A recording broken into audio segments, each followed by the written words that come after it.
Hello दोस्तों, आज मैं कुली मूवी एक्सप्लेन करने वाली हूँ। मूवी की शुरुआत में एक पुलिस का अंडरकवर ऑफिसर साइमन के बिजनेस के बारे में बता रहा है। साइमन एक स्मगलर है।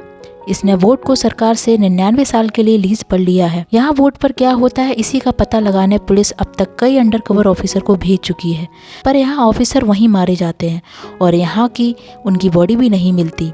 अभी तक पुलिस को ये पता लगा है कि वोट एक्सपेंसिव घड़ियों की स्मगलिंग की जा रही है, ऐसी घड़ियां जिनकी कीमत करोड़ों में है।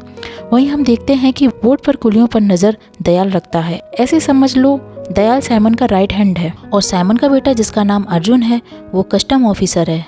अर्जुन को अपने फादर का ये काम बिल्कुल पसंद नहीं आता। 2-3 साल तक बोर्ड पर अंडरकवर रहने के बाद भी इससे ज्यादा खबर आज तक कोई पुलिस वाला नहीं निकाल पाया।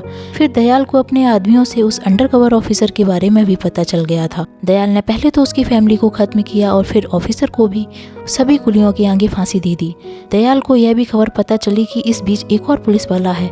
तब दयाल उसको पकड़वाने के लिए 2 करोड़ का इनाम रख देता है। जो भी कुली उस ऑफिसर को ढूंढकर निकालेगा उसे 2 करोड़ मिलेंगे। अब नेक्स्ट सीन में हम देवराज उर्फ देवा को दिखाया जाता है, जो कि अपना हीरो रजनीकांत है। देवा का अपना एक मेंशन है, वो यहाँ सब कुछ अपने हिसाब से चलाता है। यहाँ पर कुछ रूल हैं, जैसे कि यहाँ पर रहने वाला शराब नहीं पी सकता। देवा ने खुद 30 साल से शराब को हाथ नहीं लगाया। अगर यहाँ कोई स्टूडेंट आता है तो देवा उससे आधा किराया लेता है। कोई आदमी आकर देवा को बताता है कि देवा के पुराने दोस्त राजशेखर की हार्ट फेलियर से मौत हो गई है। देवा उसके घर जाता है, पर उसकी बेटी प्रीति ने देवा को घर से जाने को कहा और देवा को चिल्लाकर घर से निकाल दिया, पर देवा सब कुछ चुपचाप सहन कर लेता है। देवा राजशेखर के काम के बारे में और उसकी पोस्टमार्टम रिपोर्ट के बारे में पता लगाने लगता है। देवा को पता चलता है कि राजशेखर अचानक से 5 साल पहले ही अपनी नौकरी छोड़ दी थी। उसके बाद भी वह किसके साथ काम कर रहा था इसके बारे में कुछ नहीं पता था। राजशेखर की पोस्टमार्टम रिपोर्ट के बारे में पता चलता है कि उसकी छाती पर कई बार मारा गया था। इससे ये पता लगता है कि ये नेचुरल डेथ नहीं है। तब देवा प्रीति से बात करके उसकी दोनों बहनों के कॉलेज गया। प्रीति देवा से नफरत करती है, उसे देवा से कोई भी रिश्ता नहीं रखना। जब देवा ने प्रीति को बताया कि राजशेखर को किसी ने मारा है, हमें उस खूनी का पता लगाना होगा, वरना वो आगे तुम लोगों को भी मारने आ सकता है। इस पर प्रीति कहती है उसे कोई बदला नहीं लेना, वो नॉर्मल लाइफ जीना चाहती है और नहीं जानना चाहती कि उसके पिता को किसने मारा। पर देवा उसकी बात पर सहमत नहीं होता और उसको उस खूनी का पता करके उसका बदला लेना है। देवा के खबरियों ने राजशेखर के साथ काम करने वाले व्यक्ति को ढूंढ लिया। वो बहुत शराब पीता है, वह इसलिए कुछ बताने की कंडीशन में नहीं था। जब उसको पता चलता है कि देवा राजशेखर का 30 साल पुराना दोस्त है, तब उसने राजशेखर के बारे में बताया। राजशेखर जिस कंपनी के लिए रिसर्च करने का काम करता था उसे छोड़कर खुद कोई इन्वेंशन करने में लग गया था। क्योंकि राजशेखर की 3 बेटियां हैं तो उसको अपना घर चलाने को पैसे चाहिए थे। तब राजशेखर ने एक इलेक्ट्रिक क्रिमिनेशन चेयर इन्वेंट की जो एनिमल की डेड बॉडी को राख में कन्वर्ट कर देती थी, जिससे एयर पोल्यूशन को खत्म करने में हेल्प हो सके। वह अपनी चेयर को गवर्नमेंट के पास लेकर जाता है ताकि उसको कुछ कमीशन मिल सके, पर गवर्नमेंट ने उस चेयर को खतरनाक बताया। बोला कि अगर यह चेयर गलत हाथों में चली गई तो उसका लोग गलत तरीके से इस्तेमाल करेंगे। इसलिए ना ही राजशेखर को कमीशन मिला और चेयर को गवर्नमेंट ने जब्त कर लिया। अब हम नेक्स्ट सीन में देखते हैं साइमन को, जो कि उसको मारने के लिए कुछ दुश्मन आ जाते हैं। साइमन और दयाल मिलकर उन सारे गुंडों को मार डालते हैं। साइमन दयाल पर उसके बाद से बहुत ज्यादा भरोसा करने लगता है। अब साइमन के आगे 20-30 दुश्मनों की लाशें पड़ी थी जिनको डिस्पोज करना था ताकि कोई भी सबूत पुलिस के हाथ ना लगे। तभी साइमन को राजशेखर की वह इलेक्ट्रिक चेयर याद आती है। राजशेखर ने चेयर के कुछ पार्ट को इलीगली मंगवाया था, उस बारे में साइमन को पता चल गया था। अब साइमन राजशेखर को धमकी देता है कि अगर राजशेखर ने उस इलेक्ट्रिक चेयर को उसके लिए नहीं बनाया तो वह उसकी 3 बेटियों सहित उसको खत्म कर देगा। राजशेखर के पास कोई दूसरा ऑप्शन नहीं था और इसके बदले में साइमन राजशेखर को पैसे भी देता है। वैसे भी राजशेखर को पैसों की जरूरत भी थी, इसलिए वो साइमन के लिए डेड बॉडी को राख बनाने में काम करने लग गया और ये कई सालों तक करता रहा। कभी कभी राजशेखर प्रीति के साथ भी लेकर आता था। फिर दयाल को याद आता है कि राजशेखर की बेटी प्रीति को भी चेयर चलानी आती है। फिर दयाल अपने गुंडों को प्रीति और उसकी दोनों बहनों को उठाकर लाने को बोलता है। नेक्स्ट हम देखते हैं प्रीति अपनी बहनों के साथ हॉस्टल से भागने वाली थी कि तभी दयाल के गुंडे वहां आ जाते हैं और फिर देवा भी वहां पहुंच जाता है। देवा ने पहले ही सब कुछ पता कर लिया था। देवा सभी गुंडों से फाइट करता है, फिर बाद में ऐसे बिहेव करता है कि जैसे इसे पता ही ना हो कि ये सारे दयाल के आदमी थे, क्योंकि देवा को दयाल के साथ काम करके पता लगाना था कि उसके मित्र राजशेखर की मौत कैसे हुई। देवा दयाल को बताता है कि वो राजशेखर का असिस्टेंट है और वह खुद दयाल के पास आने वाला था और वो बताता है कि उसको इलेक्ट्रिक चेयर चलानी आती है। दयाल उसकी बात मान लेता है और वो देवा को बॉडी को डिस्पोज करने को दे देता है। राजशेखर की लैब में प्रीति कभी कभी ही गई थी, तो उसको चेयर को चलाना अच्छे से नहीं आता था, पर देवा को बिल्कुल भी नहीं आता था। देवा तो बस एक्टिंग करता है, पर प्रीति कैसे भी करके मशीन चला लेती है और बॉडी डिस्पोज होने लगती है। फिर दयाल को देवा पर भरोसा हो जाता है और उसे काम पर रख लेता है। बॉडी डिस्पोज के बदले पैसे भी देने लगा, पर देवा को पैसों से कोई दिलचस्पी नहीं थी। वह तो वहाँ कुलियों से राजशेखर के बारे में पता कर रहा था। और फिर देवा को साइमन के बेटे अर्जुन के प्यार के बारे में पता चलता है।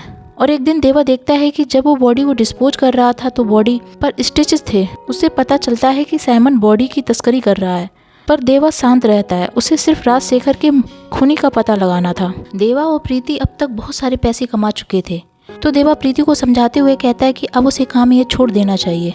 पर यहाँ प्रीति ये कहकर मना कर देती है कि उसके पास और कोई जॉब नहीं है और ना ही उसकी पढ़ाई अच्छी है, और तो और उसकी छोटी 2 बहनों को पढ़ाने और घर चलाने के लिए उसके पास कोई और ऑप्शन नहीं है। प्रीति इस काम को नहीं छोड़ सकती थी क्योंकि उसकी बहनों की देखभाल करने वाला कोई नहीं था। तब फिर देवा अपने हिस्से के पैसे भी प्रीति को दे देता है ताकि वो खुद को अकेला ना समझे। तब प्रीति देवा को अपनी बुआ की फोटो देती है और हमें यहाँ पता चलता है कि देवा राजशेखर का सिर्फ दोस्त ही नहीं बल्कि ये राजशेखर की बहन का पति भी है।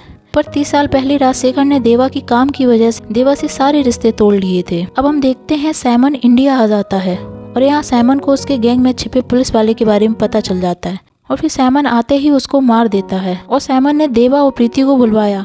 साइमन को ऐसा लग रहा था कि देवा को उसने कहीं देखा है, पर उसे याद नहीं आ रहा था। फिर साइमन दयाल की बॉडी को ठिकाने लगाने को कहता है और हमें यहाँ पता चलता है कि दयाल भी एक अंडर कवर ऑफिसर था। वो 8 सालों से साइमन की गैंग में पुलिस का खबरी बनकर काम कर रहा था। साइमन ने देवा को उसकी बॉडी को पुलिस चौकी के पास वाले कब्रिस्तान में दफनाने को बोला ताकि पुलिस वाले भी जान सकें कि वह पुलिस वालों का क्या हाल करेगा। देवा और प्रीति को ये काम करना पड़ा, पर कल प्रीति इस काम को छोड़ देगी। देवा ने दयाल की बॉडी को दफना दिया कि तभी हम देखते हैं दयाल ने अपना हाथ बाहर निकाला, वो जिंदा हो गया। देवा साइमन के एक आदमी को इस खबर के बारे में बताता है। वो देवा को दयाल को जिंदा रखने को कहते हैं क्योंकि वो जानते हैं कि दयाल के पास 200 करोड़ है और इसके बारे में साइमन भी नहीं जानता। पर साइमन को कैसे भी करके पता चल जाता है, तो साइमन देवा को कॉल करके दयाल को मारने को कहता है और वो कहता है कि अगर तुम मेरा ये काम करते हो तो मैं भी एक फेवर करूंगा। प्रीति को दयाल पर दया आ जाती है और उसे मारने को मना करती है, पर देवा ने साइमन का विश्वास जीतने के लिए दयाल को मार दिया। और जब वो गुंडे आते हैं तो उनसे कह देता है कि दयाल भागने की कोशिश कर रहा था, इसलिए उसके पास दयाल को मारने के अलावा कोई ऑप्शन नहीं था। देवा साइमन के पास जाता है। साइमन देवा को बताता है कि देवा राजशेखर का दोस्त है और वो यहाँ राजशेखर की खूनी का पता करने आया है। यह सब जानने के बावजूद भी साइमन देवा को अपने पास रखता है ताकि देवा के रिएक्शन पर नजर रख पाए। फिर साइमन देवा को एक CCTV फुटेज दिखाता है जिसमें दयाल राजशेखर को मार रहा था। साइमन कहता है कि दयाल को मारकर कुछ गलत नहीं किया। हमें दिखाया जाता है कि राजशेखर मरने से पहले दयाल के कान में कुछ बोला था। देवा को अपने दोस्त की आखिरी समय के शब्द जानने थे। वो सभी से पूछता है पर वहाँ किसी को कुछ भी नहीं पता था। फिर हमें अचानक दिखाया जाता है कि देवा ने दयाल को नहीं मारा था। देवा ने दयाल को छोड़ दिया था और किसी ट्रेन में प्रीति के साथ भेज दिया। अब यहाँ दयाल का कॉल देवा को आता है। दयाल प्रीति को अपने कब्जे में कर लेता है और वहाँ के ट्रेन के लोको पायलट को भी मार देता है। अब दयाल देवा को ब्लैकमेल करता है ताकि उसके अधूरे काम वो पूरे करे। अब सीन पास्ट में जाता है। राजशेखर ने 30 साल पहले शराब छोड़ने को कहा था क्योंकि देवा ने राजशेखर की बहन से शादी की थी ताकि झगड़े करके अपनी लाइफ को बर्बाद न करे। फिर राजशेखर ने देवा को कसम दी, तब से देवा ने शराब छोड़ दी। पर आज देवा ने 30 साल के बाद शराब पी। राजशेखर मरने से पहले दयाल को वार्निंग देता है कि उसके मरने के बाद बदला लेने पावर हाउस आएगा और वो तुम सबको खत्म कर देगा। यही थी राजशेखर के लास्ट शब्द। अब सीन प्रेजेंट में आता है। दयाल देवा को कॉल करके उसका पासपोर्ट और बोर्ड से कुछ जरूरी पेपर्स को कलेक्ट करके अपनी 200 करोड़ वाली अलमारी में रखने को बोलता है। और वैसे भी देवा के पास दयाल की बात मानने के सिवाय कोई ऑप्शन नहीं था। पर जब देवा वोट के नो एंट्री वाले एरिया से पेपर लेने गया तो उसको वहाँ गुंडे देख लेते हैं। इन गुंडों ने पहले ही एक पुलिस खबरी को पकड़ कर रखा था। फिर देवा उन सभी से फाइट करके उनको मार देता है। वो खबरी देवा को बताता है कि यहाँ ह्यूमन ऑर्गन की तस्करी भी होती है। साइमन अपने बोट पर काम करने वाले सभी कुलियों का मेडिकल चेकअप करता है और फिर सभी को खिलाता पिलाता भी है जब तक किसी का मेडिकल रिपोर्ट डिमांड वाले ऑर्गन से मैच नहीं हो जाती। जैसे ही साइमन को मैच मिलता है वह उस वर्कर का हार्ट निकाल कर बेच देता है और बॉडी को देवा के पास डिस्पोज करने भेज देता है। देवा को बोर्ड की सारी जानकारी मिल गई थी और दयाल ने तो खुद ही अपने 200 करोड़ तक देवा को पहुंचा दिया। फिर दयाल देवा को एक लास्ट काम करने को कहता है। देवा को साइमन के बेटे अर्जुन को मारना था, पर यहाँ देवा दयाल को मना कर देता है और कहता है अर्जुन ही पूरी बोर्ड पर सही लड़का है। तो इस पर दयाल देवा को धमकी देता है कि वो प्रीति को जान से मार दे। फिर देवा अर्जुन को एक सुनसान जगह लेकर आया था, पर देवा उसे मारना नहीं चाहता था। हमें पता चलता है कि साइमन के आदमी देवा पर नजर रखे थे। वो साइमन को खबर देते हैं कि देवा अर्जुन को मारने वाला है, पर देवा अर्जुन को कल्याणी के साथ कहीं दूर भागने को लाया था। अर्जुन को देवा पर भरोसा हो गया था और हम देखते हैं कि जैसे ही देवा अर्जुन को छोड़ता है वैसे ही दयाल का धमकी वाला मैसेज आ जाता है। अब नेक्स्ट हम देखते हैं कि दयाल प्रीति को एक ऊंची बिल्डिंग पर लेकर आता है और देवा को वीडियो कॉल करता है और देवा को धमकी देता है कि वो प्रीति को यहीं से नीचे फेंक देगा। मूवी में हमें पता चलता है कि देवा के आदमियों ने दयाल के 200 करोड़ चुरा लिए और उसे ये भी पता चल जाता है कि कल्याणी अर्जुन के साथ प्यार का नाटक कर रही थी। दरअसल में कल्याणी दयाल की वाइफ है और जब देवा ने अर्जुन को छोड़ा तो अर्जुन को भगाने वाली बात तो केवल कल्याणी ही बता सकती है। फिर हम देखते हैं कि देवा ने कल्याणी को उसी इलेक्ट्रिक चेयर पर बैठा रखा है और वो कल्याणी के जान के बदले में प्रीति को छुड़वा लेता है। वहीं पर राजशेखर का शराबी सहकर्मी भी था। सहकर्मी राजशेखर की बात बताता है कि अगर कभी कोई देवा को कॉल करके उसका कुली नंबर बोलता है तो वो देवा की अपनी औलाद है। देवा जल्दी भागकर मेंशन में अपने फोन के पास एक आदमी को बैठा देता है ताकि अगर कोई कॉल आए तो उसे पता चल जाए। देवा को तो 30 साल से पता ही नहीं था कि इसकी कोई अपनी औलाद भी है। फिर वहाँ कुछ गुंडे देवा के मेंशन आ जाते हैं। ये आदमी साइमन के भेजे हुए थे।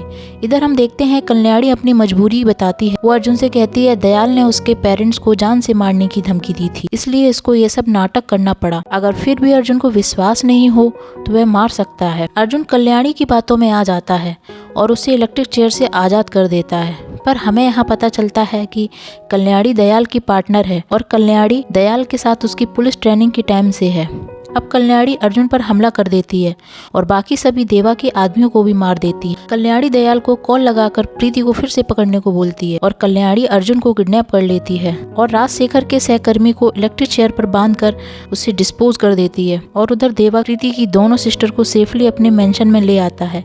दयाल प्रीति को ढूंढ लेता है। दयाल पागलों की तरह प्रीति के पीछे पड़ जाता है और प्रीति को बचाने वाले जितने भी आदमी थे दयाल उन सभी को बड़ी बेरहमी से मारने लगता है। प्रीति जैसे तैसे दयाल से बचते हुए एक ट्रेन पर चढ़ जाती है, पर दयाल भी उसके पीछे चढ़ जाता है और पागलों की तरह प्रीति को मारने के लिए पीछे पड़ जाता है। तब प्रीति को अपने फादर राजशेखर की याद आती है। राजशेखर ने प्रीति को एक दिन बोला था कि अगर तुम किसी बड़ी मुसीबत में फंस जाओ तो एक नंबर पर कॉल करके कुली नंबर बोलना, तो वह तुम्हें बचा लेगा। हमें यहाँ पता चलता है कि प्रीति ही देवा की औलाद है। फिर प्रीति देवा को कॉल लगाती है।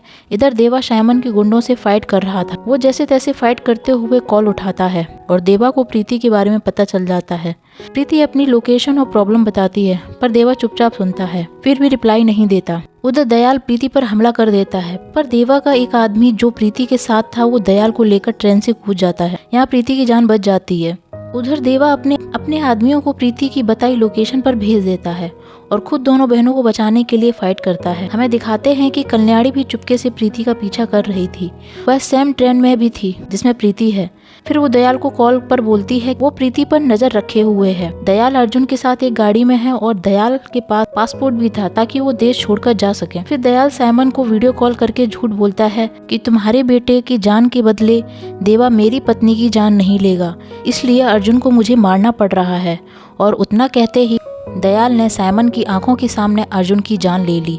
यह देख साइमन बौखला जाता है। नेक्स्ट सीन में हम देखते हैं इधर कल्याणी प्रीति को अपने साथ ले जाती है, पर कल्याणी गलती से प्रीति के साथ साइमन के आदमियों की गाड़ी में बैठ जाती है। अब कल्याणी और प्रीति साइमन के कब्जे में है। अब साइमन दयाल को वीडियो कॉल करता है और उसकी आंखों के सामने बड़ी बेरहमी से कल्याणी की हत्या कर देता है। अब साइमन देवा के आने का इंतजार करता है कि तभी देवा वहां आ जाता है। साइमन को पता चल गया थी कि प्रीति देवा की ही बेटी है। अब सैमन अपने बेटे की मौत का बदला लेने को प्रीति को मारेगा, और वो भी प्रीति का हार्ट निकालकर। तब देवा सैमन को अपने 30 साल पुराने पास्ट के बारे में बताता है। देवा तब कुली यूनियन का लीडर था। इन लोगों का शिप पर माल लोडिंग और अनलोडिंग का काम था। फिर एक दिन इनका मालिक इन्हें दूसरे देश कहीं काम करने को ले आया। तब वहाँ पुलिस की रेड हुई और उन्हें पता चलता है कि इनका मालिक इनसे ड्रग लोड कराया करता था। सेठ सारा इल्जाम 500 कुलियों पर डालकर बच गया। अब सभी कुलियों को पूरी लाइफ जेल में रहने की सजा मिलेगी। तब वहाँ पुलिस ने एक कंडीशन रखी, अगर इन 500 कुलियों में से बस 100 कुली इन ड्रग्स की सप्लाई का इल्जाम अपने सर ले लेते हैं तो बाकी कुलियों को छोड़ दिया जाएगा। कुली अपने आदमियों की जान बचाने को इस बलिदान के लिए रेडी हो, और देवा भी उन्हीं 100 कुलियों में से एक था। बाद में पता चलता है कि उन 100 कुलियों को भी समुद्र में ले जाकर मार दिया जाएगा। इन सभी को जेल नहीं ले जाया जाएगा। तब फिर देवा ने उन सभी को लीड किया और शिप पर जितने भी आदमी थे सभी को मार दिया। फिर वापस आने के बाद अपने उस मालिक को भी ढूंढकर मार दिया, और वो मालिक सैमन का बाप था। तब सैमन छोटा बच्चा था, इसलिए अभी सैमन को याद नहीं आ रहा था कि वो देवा को कहाँ देखा। देवा के इसी कत्लेआम की वजह से इसे कुली और अपनी फैमिली में से एक को चुनना पड़ा। अभी देवा बताता है कि प्रीति इसी की बेटी है। फिर सैमन और देवा के बीच फाइट शुरू हो जाती है, और अब तक देवा के आदमी यहाँ आकर प्रीति को छुड़ा चुके थे, और फाइट में देवा ने सैमन को जान से मार दिया था। सैमन मरने से पहले बोलता है कि अब इसका बदला लेने इसके सिंडिकेट के आदमी आएंगे, सैमन अकेला नहीं है। फिर देवा इस बोट की लैब को ब्लास्ट करके जा ही रहा था कि तभी सिंडिकेट के आदमी ने उन्हें पकड़ लिया। अब एंट्री होती है दहा की, यानी कि आमिर खान की। दहा ही सैमन का बॉस है, पर 30 साल पहले देवा ने जितनी लाशें बिछाई थी उससे आज दहा का बाप भी डरता है। पर दहा उससे पार्टनरशिप करना चाहता, इसलिए दहा ने दयाल को ढूंढ लिया और उसे जान से मार दिया। देवा लास्ट में यही धमकी देता है कि उनकी बिजनेस में अगर उनकी कुलियों को कुछ भी होता है तो वह किसी को नहीं छोड़ेगा। यहीं पर मूवी खत्म होती है। आप सभी अपनी राय भी हमारे साथ कमेंट बॉक्स में जरूर शेयर कीजिए, ताकि हम अपने चैनल पर इसी तरह की मूवी को एक्सप्लेन कर पाएं। मूवी कैसी लगी कमेंट करके जरूर बताएं।